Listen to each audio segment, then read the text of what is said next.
Cheers to everyone for watching. My name is Mitchell of the Stereo Picture Society. This is a channel where I review Canadian albums, and today I'm going to be reviewing Jenn Grant's new album, Love Inevitable. Jenn Grant is a folk pop singer-songwriter from Charlottetown, PEI, and is based out of Halifax, Nova Scotia. This is her 7th full-length album, and she's consistently been experimenting with folk rock over the course of her last 6. Her last album, which was released in 2016, Paradise, found a lot of piano and guitar ballads on it. There were many mellow, moody lyrics on this album, and though it was critically acclaimed, the rock rhythm sections, the guitars that were finger-plucked, and the moody lyrics didn't do so well for me. It gave me the impression that Jenn had almost hit a wall with writing these folk rock tunes with spare instrumentation. Now preparing for Love Inevitable, this is the longest that Jenn has taken to write an album thus far at 3 years. She's also enlisted Tucker Martine to produce this record, which got me very excited for this release as he's produced some of my favorite folk rock albums of the middle half of the 2010s. Sufjan Stevens' Carrie and Lowell, Nico Case's The Worst Things Get, the Punch Brothers' Phosphorescent Blues, the Decemberists' What a Terrible World, What a Beautiful World, as well as being their exclusive producer, as well as Laura Veer's exclusive producer. Lyrically speaking, Jenn asks a lot of questions about love on this record, and she does so in a very joyful, happy way as opposed to being in misery or in melancholy. I love the leading singles to this album, such as Keep a Light On. I really love the spaced out reverb, folk country production on Jenn's vocals, and I really love the soft instrumentation, the thumbed guitars, the brushing drums. All of it was really nice and pretty. So that's what made me want to get into this album, but little did I know the sonic instrumentation that Jenn is taking on with this record. Not only do Jenn Grant and Tucker get into folk rock and do some outstanding tracks on here, but they infuse Jenn's folk melodies with the soft pop of the late 90s and early 2000s, and most primarily new age music. Sequenced and synth-heavy music layered with vocals and drowned out in a meditative and relaxing atmosphere. These qualities can be seen on many of the songs here and done really well. The most meditative track on this album has to be Arizona, which sounds like Jenn at her lowest on this album, trying to seek solace and strength as she feels like she's been left behind in the dust on this track. The song Our Love has one of the most complex vocal melodies on this album. Not only that, but it's harmonized in a lower vocal track, which blows my mind. And more than anything on this track is the Enya influence, right down to the muted plucked guitars and these minor chords that are spread all throughout it. And even when Jenn enunciates vowels like the ah in arms, it almost sounds like she's trying to evoke Enya's accent. It's a small badge of influence that Jenn wears with pride, but she does lose it in favor of getting back to her pure voice, which we get on one of the closing tracks, Lost in Our Wishes. This is a sequencer-heavy ode to understanding why one questions their love in their middle age. Right down to the line in the bridge, here you are, and you already were.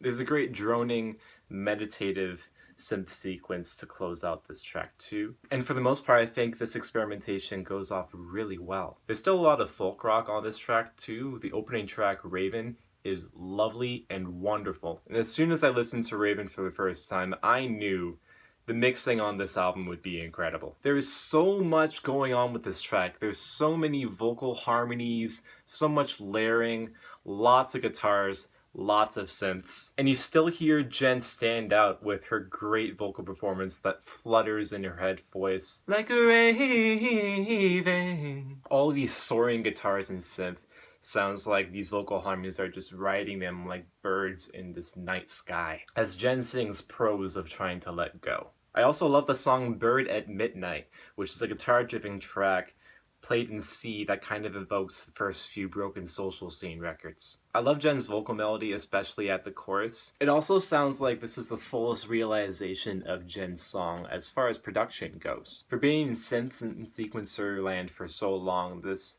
sounds pretty spare. But from what could have been just a demo of Jenn singing this song with an acoustic guitar, the production on here sounds like the fullest realization of this song. There's also enough magic and slurring in Jenn's voice on this track for me to keep coming back and trying to listen closely to what she's trying to say, which in a way happens on a lot of tracks on here.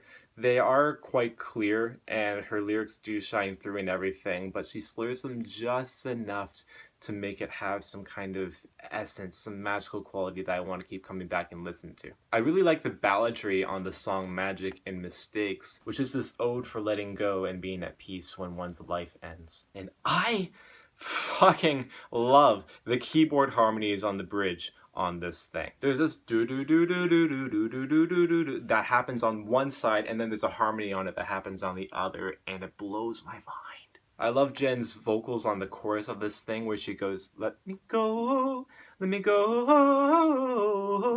I mean, I can't do it as well, but it's still a standout vocal track on this album. There's also the folk rock that we hear on the song Sweetgrass, which sounds a lot like some of the openings on Carrie and Lowell. It then blooms into this jangly rock song with all these pianos and tambourines and all these punches on the first beats of the chorus. There's also the song Favorite Daughter, which makes a nice return to folk rock territory after being in new age music for the first half of this record. I love all the folk imagery, the climbing and tree lines and gardens and calling out names in Jenn's lyrics. And in general, this track seems like it's revolving around wanting life to be like it was before all these questions of love arose for Jenn. The final closing track of this album, Lay Me Down, is a soft, spare, banjo-driven track with Jenn closely singing into the mic, a short prose about love, but being drowned in the atmosphere of your lover's past, just seeking solace and rest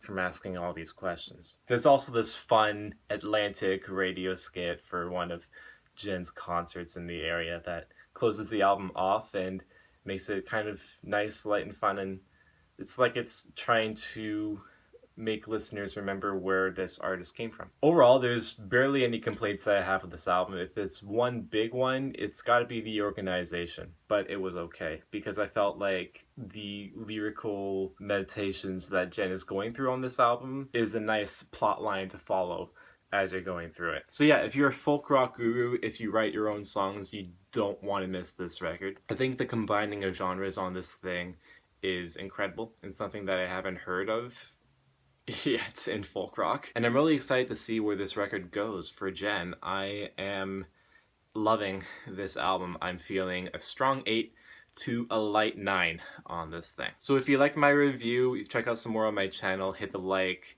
share, and subscribe buttons, and I will see you sometime soon in another video. Cheers again for watching. My name has been Mitchell, and I will see you later.